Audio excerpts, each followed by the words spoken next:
మురళి గారు, సభ మొదలు కావడానికి ముందే రభస మొదలైపోయింది. చర్చ ఇంకా మొదలు కానే లేదు.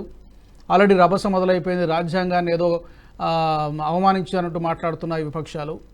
ముఖ్యంగా ప్రోటెం స్పీకర్ ఎంపికకు సంబంధించి పద్ధతిని, సాంప్రదాయాన్ని ఫాలో కాలేదంటూ విపక్షాలు పెద్ద ఎత్తున ప్లకార్డులు, నినాదాలతోటి హోరెత్తిస్తున్నాయి. ఎంతవరకు విపక్షాల వాదనలో సహేతుకంగా కనిపిస్తున్నాయి? డే వన్ ప్రారంభమే అసలు నాటకీయంగా ప్రారంభమైంది. యథావిధిగా ప్రతిపక్షాలు నాటకీయ పద్ధతిలోనే పార్లమెంటులో సెషన్స్ ప్రారంభించారు. యథావిధిగా మళ్ళా కాన్స్టిట్యూషన్ యొక్క బుక్లెట్ ను పట్టుకొని ప్రదర్శన ప్రారంభించారు.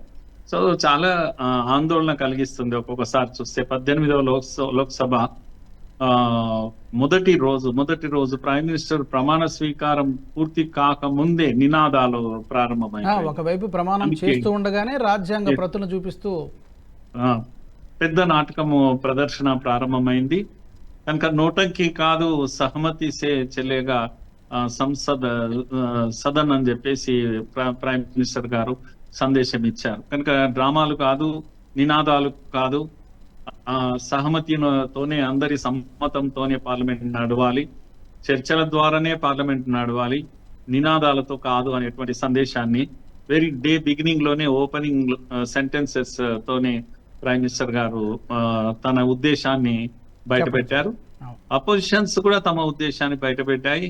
ఇది సాధారణంగా జరిగేది ఏం కాదు, అల్లరి చేస్తాం అన్నట్టుగా వ్యవహారం నడిచింది. కనుక పార్లమెంటును ప్రతిపక్షాల వైపు లీడ్ చేస్తున్నటువంటి రాహుల్ గాంధీ మరోసారి పిల్ల చేష్టలాగానే కనపడ్డది పార్లమెంటులో. ఆయన ఆ బుక్ తో ప్రత్యక్షము కావడము, ఆయన వాళ్ళందరినీ లీడ్ చేయడము, ఇదంతా కూడా చైల్డిష్ గా కనపడ్డది. ఒక మెచ్యూర్డ్ పార్లమెంట్ లా కనపడలేదు. ఇది ఒక హిస్టారికల్ డే ఈ రోజు.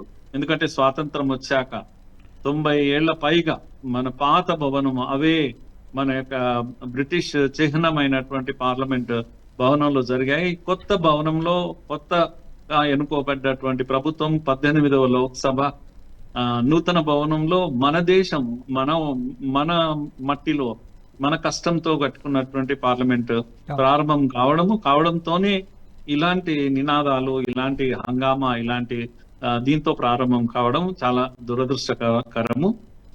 కాస్త మెచ్యూరిటీ అనేది ఎక్స్పెక్ట్ చేయబడుతుంది అని ప్రధానమంత్రి గారు పార్లమెంటేరియన్స్ ఉద్దేశించి ప్రజలు కోరుకుంటున్నారు. పరిపక్వమైనటువంటి చర్చలు జరగాలని.